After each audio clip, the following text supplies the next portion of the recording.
Greetings, I'm Kelly, a 36-year-old woman with an extraordinary tale to share. The narrative revolves around my estranged ex-husband. Even though we are technically still married, I consider him as my ex due to the distressing events that transpired 3 years ago, affecting both me and our daughter Diana. Back then, when Diana was just 12, we faced severe financial struggles attributed to my husband's reckless squandering of our money. The situation created intense tension within our household, as relying on a single salary proved insufficient. Despite my efforts to shield Diana from the harsh reality, she, even at her young age, sensed the disharmony and began harboring resentment towards her father for his extravagant spending habits. The breaking point came on a cold and rainy afternoon, April 12th, 3 years ago, when he left. While he had left us alone for extended periods before, this time it felt permanent. A year passed without any sign of his return, solidifying our conviction that he was gone for good. In the aftermath of his departure, both Diana and I developed a profound disdain for him. Diana expressed her feelings, stating, "I hated Mom." I reassured her, acknowledging her sentiments and echoing her sentiments towards the man who had wronged us. I assured her that I would work tirelessly to provide for her needs, stepping into the void left by her father's absence. True to my promise, I worked diligently to ensure that Diana never lacked anything. I resigned from my job and delved into the realms of affiliate marketing and content writing. It took approximately a year to establish a livelihood I could take pride in. During this time, I achieved the milestone of becoming a homeowner and acquired a luxurious car for both Diana and myself. Our prosperity was evident, and I was pleased that my strong work ethic influenced Diana, prompting her to embark on a career in online content creation. Diana successfully garnered a substantial following of 110,000 on Instagram, TikTok, and YouTube, evolving into a rising star. Turning one's lifestyle into a source of income is a rewarding endeavor in today's age, and I am immensely proud of her achievements. Unfortunately, the upward trajectory in our lives took a downturn when we experienced the loss of Matthew, my ex-father-in-law and Diana's grandpa.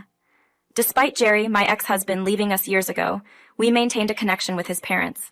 They were good-hearted people who supported us during both financial hardships and emotional challenges. Matthew, however, was profoundly affected by Jerry's actions. While the rest of us had given up hope, Matthew clung to the belief that Jerry would one day return with an explanation that could alter our perspective on his actions. As unrealistic as it may sound, Matthew's love and optimism could not accept anything less. Regrettably, Matthew never had the chance to witness whether his hope would be justified as he passed away. Although he lived a long and fulfilling life, the absence of communication from his son likely contributed to his demise. Diana and I attended the funeral, where we encountered Madison, Diana's grandma, and my ex-mother-in-law. Overwhelmed by grief, we embraced tightly. Amidst the somber event, something utterly astonishing occurred, too shocking to fathom. The cemetery's ambiance, coupled with pallid and distressed faces, may have played tricks on my mind, for I could have sworn I witnessed a ghost in the distance. I witnessed the presence of a ghost, the ghost of a man who had been absent from my life for 3 years.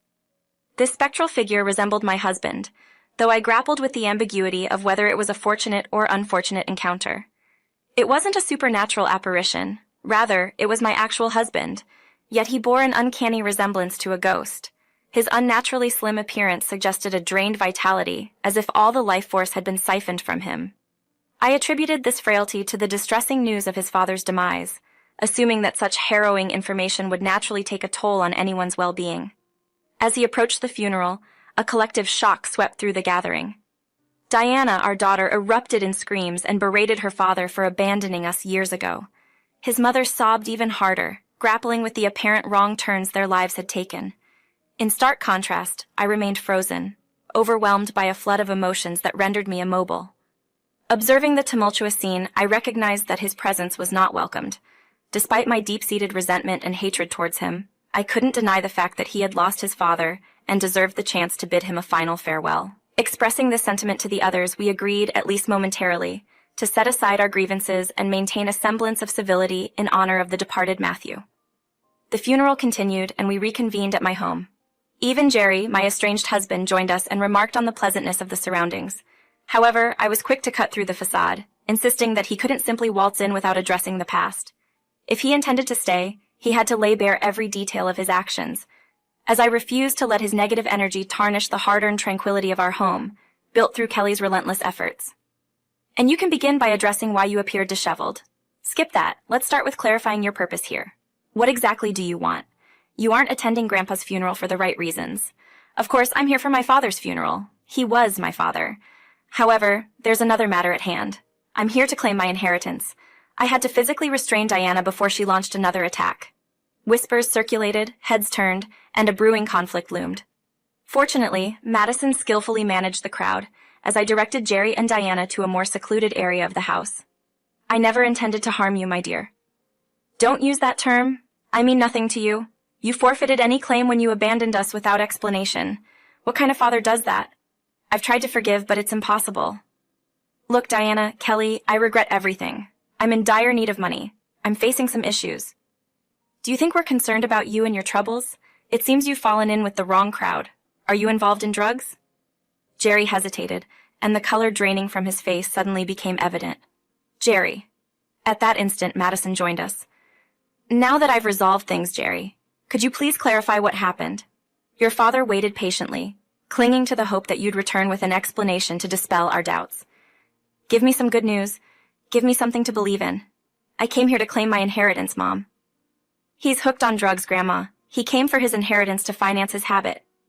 No, it's not like that at all. You were right about me associating with the wrong crowd. Let's just say I was in the wrong place at the wrong time, and now I owe some people money. How much are we talking about? $75,000, Grandma. What have you done? Well, that's just great. While Mom and I were struggling to stay warm and fed, you were entangled with shady individuals. We won't assist you in that. You've made your choices, and now you must face the consequences. Darling, I understand you're distressed, but can we discuss whether you're attempting to support him at this moment? He has departed, leaving us and Mom behind. I understand, Diana. It's not easy to accept, but he left not only you, but also me, your grandmother and Grandpa. He shattered our hearts, and it's hard to forgive him for that. Surprisingly, it seems he has learned his lesson now. Looking at him, it's unbelievable how I defended him so fervently back then, not realizing that my actions may have contributed to his eventual choices. After the funeral, Jerry stayed in a motel, and Madison, mainly Madison, and I would visit him, offering assistance. Diana adamantly refused to see him again. Our primary goal was to settle his inheritance so he could move on. Diana and I decided to distance ourselves from him, but Madison, being his mother, wanted to try to rebuild something. In the following weeks, family lawyers worked on authenticating Matthew's will and determining inheritance values. Madison brought Jerry to the house to foster a civil environment among us, realizing that bitterness and hatred wouldn't benefit anyone. Although it would take time, we needed to work towards some semblance of normalcy. Diana occasionally joined us, choosing silence over conversation. However, she mostly opted out of the entire process. Eventually, the lawyers informed us of the inheritance amounts each person would receive. To everyone's surprise, Jerry's share amounted to $75,000.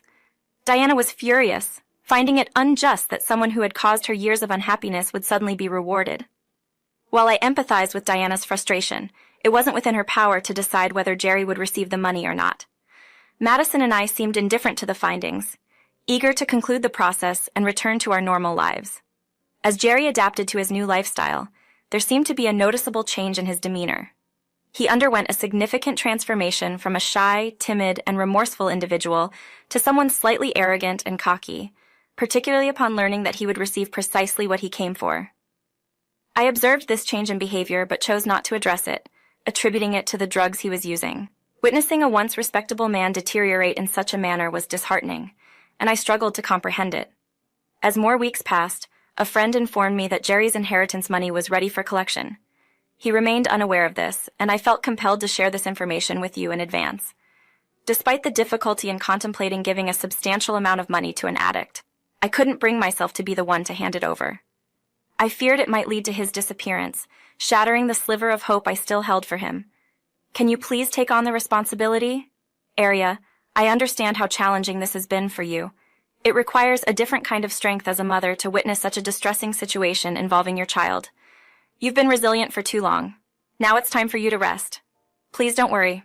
I'll manage everything. Although I accepted the task of delivering Jerry the money, I too needed time to compose myself and find peace with whatever outcome awaited.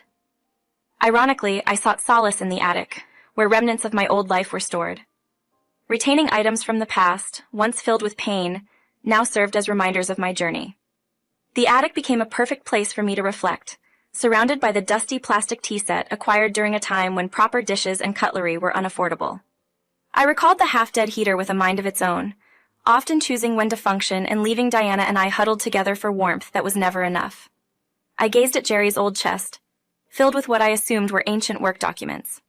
The fear of discovering the extent of the money drained from our household to support his seemingly more crucial lifestyle prevented me from ever opening it. However, on the day I was slated to hand him the money, a newfound resolve overcame my apprehension. Determined to uncover the truth, I broke open the now worn-out chest. Inside, I found an abundance of bank statements and checkbooks, meticulously detailing the substantial amount of money Jerry had squandered. As I perused the bank statements, identifying the account recipient as a certain Evelyn, an unfamiliar name, I delved deeper into the mystery. Buried within the chest was a handwritten letter that sent my heart plummeting. The letter, addressed to Jerry, exposed a clandestine affair.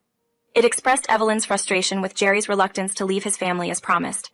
She threatened to involve someone named Paul, to whom Jerry owed a considerable sum for the drugs they consumed together.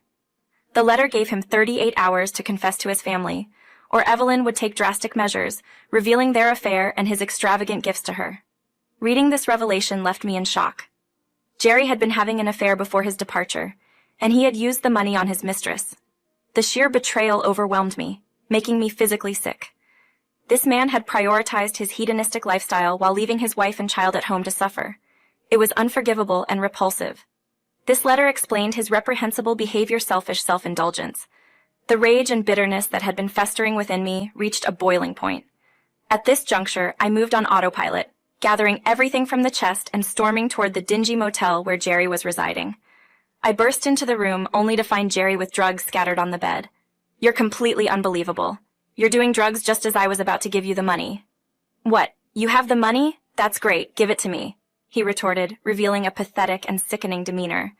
"Yeah, well, I don't care. Give me the money, Kelly."